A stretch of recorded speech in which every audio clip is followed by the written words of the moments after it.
Railway line এখন চালু করার প্রস্তাব এসছে। এর একটা হচ্ছে কলকাতা থেকে ছাড়বে, রাজশাহীর রোহনপুর দিয়ে ঢুকে উত্তর পূর্ব ভারতের যে 7টি রাজ্য আছে সেখানে চলে যাবে, এবং এই লাইনটা মেইনলি ব্যবহৃত হবে মালবাহী গাড়ি পরিচালনার জন্য।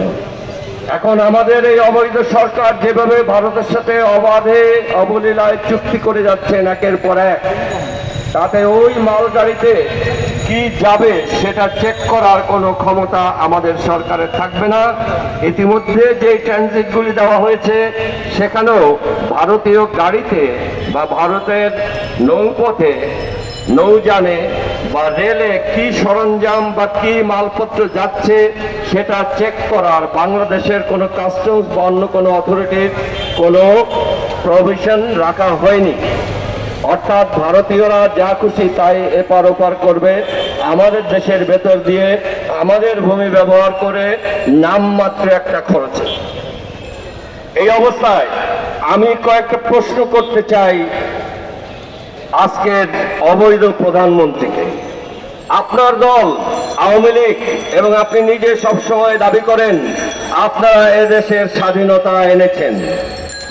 আমরা অনেকবার এই কথা শুনেছি। আপনারা সেই জন্য এটাও দাবি করেন যে স্বাধীনতার চেতনার দাবিদার একমাত্র আপনার দল। আমার প্রশ্ন, স্বাধীনতার চেতনা কি তাহলে 71 সালে ছিল, যে এই দেশটা পাকিস্তানিদের থেকে আলাদা করে নিয়ে তারপরে আপনি বা আপনার পিতা একদিন ভারতের হাতে তুলে দেবেন?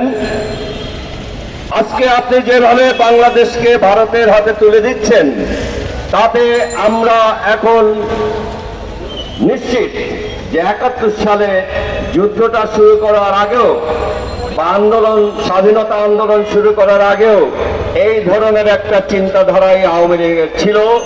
তখন যে কোনো কারণে আপনারা আপনাদের কাজটা শেষ করতে পারেননি, যেটা এখন করছেন।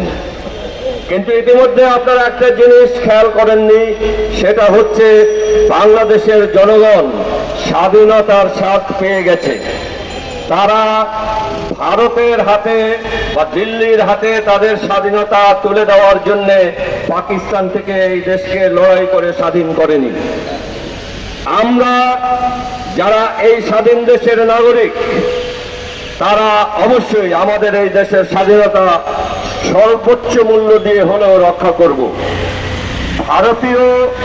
ভারতীয়দের সাথে আপনারা যে চুক্তিগুলি করেছেন, এই চুক্তিগুলি সম্পূর্ণভাবে অন্যায্য। জনগণের কোনো সাপোর্ট এটার মধ্যে অনুমোদন নেই, এবং আপনারা বেআইনি সরকার বিধায় এই চুক্তিগুলি সব বেআইনি।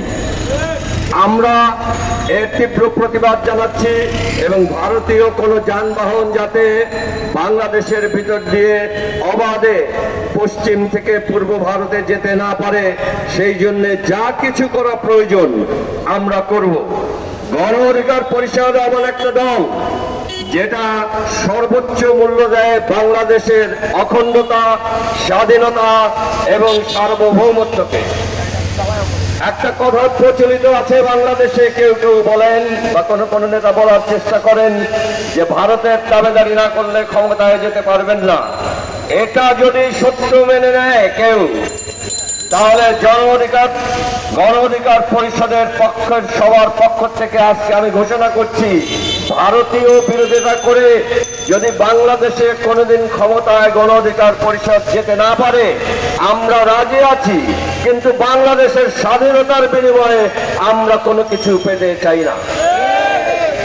আমরা গণ অধিকার পরিষদের প্রতিটি সদস্য, নেতা, কর্মী গ্রামে গঞ্জে যেখানে আছে, আমরা আজকে আপনাদের কথা দিচ্ছি, আমরা প্রতিজ্ঞা করছি বাংলাদেশের স্বাধীনতা রক্ষার জন্য আমরা জীবন দেব, কিন্তু ভারতের তাবেদারি বা গোলামি করে আমাদের মাথা আমরা বেচব না।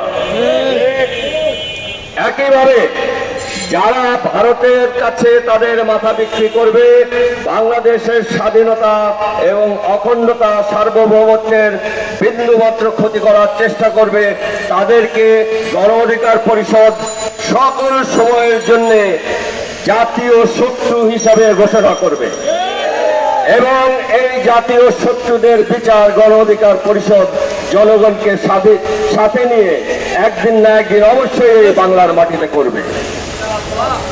আমরা আজকে আরো একটা ঘোষণা করতে চাই যে সমস্ত অবৈধ চুক্তি বলে এই অবৈধ সরকার ভারতকে আমাদের জলপথ, স্থলপথ, নদীপথ, আকাশপথ বা রেলপথ ইজারা দিয়েছেন, সেগুলি সব আমরা অবৈধ ঘোষণা করছি। কোনদিন সময় হলে গণ অধিকার পরিষদ এই সকল চুক্তির পুনর্মূল্যায়ন বা পুনর্বিবেচনা করার দাবি আজকে উত্থাপন করলাম।